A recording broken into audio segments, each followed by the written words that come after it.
Hello friends, welcome to the Saral Prayas channel. कैसे हैं आप सभी? उम्मीद करता हूं आप सभी बहुत ही अच्छे और स्वस्थ होंगे। तो फ्रेंड्स, ये जो सेशन बना आया है, ये मैंने Punjab and Haryana district court stenographer का जो अपनी वैकेंसी है, आप जानते हैं, जो हम सीबीटी का रिज़ल्ट का इंतज़ार कर रहे हैं अपने, ताकि हम अपने स्किल टेस्ट को अच्छा कर सकें। और उम्मीद है कि आप अपनी सीबीटी की तैयारी, उसकी स्किल टेस्ट की तैयारी कर रहे होंगे, प्लस अपने स्प्रेडशीट टेस्ट की भी तैयारी कर रहे होंगे, बिकॉज़ दोनों टेस्ट में क्वालिफाई करना कंपलसरी है। अदरवाइज़ कोई फ़ायदा नहीं होगा, हम मतलब मेरिट लिस्ट में काउंट नहीं होंगे।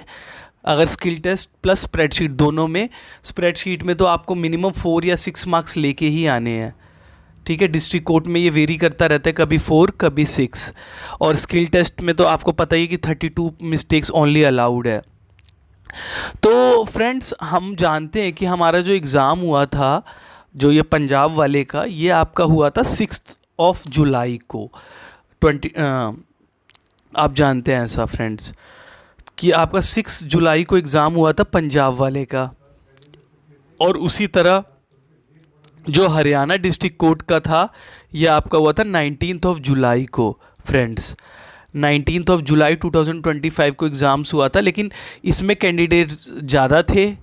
ठीक है फ्रेंड्स, इसमें कैंडिडेट्स ज़्यादा थे, इसमें कैंडिडेट्स थोड़े से कम थे as compare to Haryana, because of the Hindi language test. Okay, तो इसमें तो हिंदी मांगी गई थी हरियाणा वाले में, तो इसमें इसीलिए उत्तर प्रदेश, इलाहाबाद वगैरह से भी कैंडिडेट्स, दिल्ली से भी आए हुए थे एग्ज़ाम देने। और जो ये पंजाबी की कंपलसेशन होने के कारण यह आपको at the time of probation करना पड़ेगा, तो इसमें इतना इतना ज़्यादा थोड़ा सा फ़र्क था। लाइक अगर इसमें 6K थे, 6000 थे, तो इसमें 8000 रहे होंगे कैंडिडेट्स। तो अभी जो सबसे इम्पोर्टेंट एस्पेक्ट है फ्रेंड्स, ये है कि हमारा जो रिज़ल्ट है वो कब डिक्लेयर होगा, मेन ये है। तो इतना हम जानते हैं कि जो हमारा 6 जुलाई वाला एग्ज़ाम है, उसका रिज़ल्ट पहले आएगा, जो हमारा पंजाब डिस्ट्रिक्ट कोर्ट का एग्ज़ाम हुआ था फ्रेंड्स, सीबीटी। तो अभी आप जानते हैं कि लाइक 22 अगस्त थी लास्ट क्रॉस ऑब्जेक्शन की लास्ट डेट वो सबमिट करने की। ठीक है, तो आपने, जिन्होंने भी ऑब्जेक्शंस की होगी, अगर क्रॉस ऑब्जेक्शंस में उनका ऑब्जेक्शन से उनको एग्री नहीं था या उनके अकॉर्डिंग नहीं आया था ऑब्जेक्शन में, तो आपने अपील की होगी।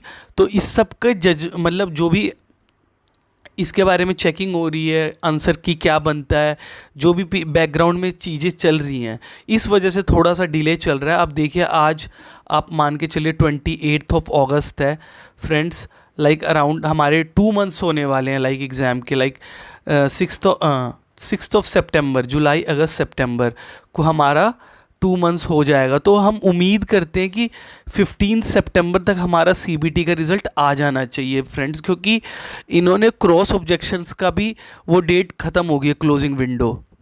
तो हम यही उम्मीद कर रहे हैं कि 15 सितंबर तक रिज़ल्ट आ जाएगा। और हो सकता है कि आपको 5 सितंबर तक भी रिज़ल्ट देखने को मिल जाए सीबीटी का। तो अगर आपके मार्क्स अच्छे बन रहे थे, लाइक 32 टू 34 मार्क्स, तब आपको कोई भी घबराने की ज़रूरत नहीं है। तो आपको शॉर्टलिस्ट ज़रूर किया जाएगा, क्योंकि इससे ज़्यादा कट ऑफ बहुत रेयर केस ही है कि 34 35 से भी ऊपर चली जाए। अनरिजर्व की बात कर रहा हूँ डियर फ्रेंड्स मैं। तो हम यही उम्मीद कर रहे हैं कि हमारा सीबीटी का रिज़ल्ट जल्द से जल्द आए। और हाँ, इसका भी कई फ्रेंड्स कमेंट कर रहे हैं कि हमारा स्किल टेस्ट कब होगा। फ्रेंड्स, जो पिछले ट्रेंड्स के अकॉर्डिंग हमने देखा है कि 45 डेज़ तो ये देते ही देते हैं मिनिमम आपको प्रिपरेशन के लिए, स्किल टेस्ट के लिए। तो ये कई बार 60 डेज़ भी हो जाता है। तो अगर हम मान के चलते हैं, अगर हमारा 5 सितंबर तक रिज़ल्ट आ जाता है, तो आप मान के चलिए 5 नवंबर 2025 तक हमारा स्किल होगा, या लास्ट ऑफ अक्टूबर में हमारा स्किल टेस्ट होगा। तो आप अपनी स्किल टेस्ट की प्रिपरेशन करते रहिए फ्रेंड्स। तो अब आपको बिल्कुल भी मतलब लीनियंसी नहीं दिखानी है। ठीक है, आपको रेगुलरली अपनी मिस्टेक्स काउंट करनी है, जो भी आपके वर्ड्स में मिस्टेक्स आ रही है उनकी प्रैक्टिस करते चलना है, अपनी एक्यूरेसी पे बहुत ज़्यादा ध्यान देना है, प्लस लीगल डिक्टेशंस ही करनी है, क्योंकि 80 to 90% जो मैटर होता है वो आपका लीगल ही आता है फ्रेंड्स, क्योंकि हमारी ये डिस्ट्रिक्ट कोर्ट की वैकेंसीज़ हैं। और फिर हम ये भी उम्मीद कर रहे हैं कि जैसे ही हमारा इसका रिज़ल्ट आएगा पंजाब वाले का, उसके तुरंत कुछ दिनों बाद ही, लाइक 5 to 10 डेज़ बाद, हरियाणा वाला जो हमारा 19 जुलाई को एग्ज़ाम हुआ था डियर फ्रेंड्स, 19 जुलाई का हरियाणा वाले स्टेनोग्राफी के लिए डिस्ट्रिक्ट्स के लिए, तो उसका भी सीबीटी का रिज़ल्ट डिक्लेयर हो जाएगा। फिर उसमें भी हमें यही मान के चलेंगे कि हमें 45 to 60 डेज़ मिलेंगे as per past trends like.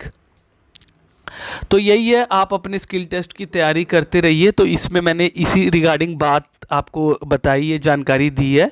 और अगर आपको हमारा कंटेंट ठीक लगता है तो आप हमारे चैनल सरल प्रयास को सब्सक्राइब कर सकते हैं, ताकि आपको इस तरह का नॉलेजेबल कंटेंट और जनरल नॉलेज से related like Mughal empire, parts of the constitution, polity, history, various exams like जो एसएससी के लिए आपकी हेल्प करेगा, स्टेट गवर्नमेंट्स के जो जीके होती है, जहाँ पे जीके का सेक्शन होता है, वहाँ पे आपको हेल्प करेगा। और फ्रेंड्स, जो जीके होती है, आपको मैं बता दूँ, इसके लिए अराउंड 1 ईयर या 1.5 ईयर लग जाता है अच्छे से, अगर आप पूरा ग्रास्प करें। लाइक अगर आप पॉलिटी कवर करेंगे फर्स्ट, फिर हिस्ट्री कवर करेंगे, ज्योग्राफी करेंगे, फिर जनरल साइंस में आप फिज़िक्स करेंगे, केमिस्ट्री करेंगे, बायोलॉजी करेंगे, और अच्छे से इन डेप्थ में करते करते आपको 1 ईयर का टाइम तो लग जाता है फ्रेंड्स। इतना जल्दी से आप करेंगे, आप भूल भी जाएंगे बार बार, तो इसको रिवीजन करनी पड़ती है। ठीक है, तो 1 ईयर के आपको चाहिए, और आपको कंसिस्टेंसी भी चाहिए जीके के लिए। मैंने आपको बताया कि जीके में कितनी चीज़ें, हिस्ट्री हो गई, आपकी ज्योग्राफी हो गई, फिर पॉलिटी हो गई, फिर आपका जनरल साइंस में आ गया आपका फिज़िक्स, केमिस्ट्री, मैथमेटिक्स बायोलॉजी। तो ये सब को कवर करने के लिए आप मान के चलिए 1 ईयर चाहिए। लाइक ल्यूसेंट बुक पढ़ सकते हैं आप, और भी काफ़ी बुक्स होती हैं, लेकिन मैं अपने चैनल पे डायरेक्ट कंटेंट लेके आता हूँ। जो भी आपके डाउट्स हैं आप कमेंट सेक्शन में करेंगे, मैं उस टॉपिक पे आपको सेशन लेके आऊँगा, बिल्कुल स्टोरी की तरह, चाहे वो हिस्ट्री हो चाहे पॉलिटी हो, पूरा मैं आपको डिटेल में पढ़ाऊँगा। और मैं अपनी तरफ से भी काफ़ी सारी चीज़ें जीके के लिए कंटेंट लेके आऊँगा जल्द ही जल्द अपने चैनल पे, जिसमें मैं सारा हिस्ट्री कवर करूँगा। लाइक मिडीवियल, ठीक है, मिडीवियल हिस्ट्री करेंगे, फिर हम एंशिएंट हिस्ट्री करेंगे जो इंडियस वैली सिविलाइजेशन है, फिर हम मॉडर्न हिस्ट्री करेंगे जो इंडिया स्ट्रगल टू फ्रीडम, ये सारा कवर करेंगे। फिर हम स्टार्ट कर सकते हैं ज्योग्राफी, या नहीं उसके बाद हम पॉलिटी स्टार्ट कर देंगे, जिसमें हम पार्ट्स पढ़ेंगे, आर्टिकल्स पढ़ेंगे डिटेल में। ठीक है फ्रेंड्स, तो यही है, इस सेशन में मैंने आपको काफ़ी कुछ बताने की कोशिश की है। तो फिर भी अगर आपका कोई डाउट है तो आप अपने कमेंट करिए अपने डाउट्स को इन द कमेंट सेक्शन, और हमारे चैनल को सब्सक्राइब कीजिए। तो इस सेशन में इतना ही फ्रेंड्स। उम्मीद करता हूँ कि आपको ये कंटेंट पसंद आया होगा, तो आप हमारे चैनल को लाइक कीजिएगा और सब्सक्राइब कीजिएगा। तो मिलते हैं नेक्स्ट क्लास में फ्रेंड्स, तब तक के लिए थैंक यू।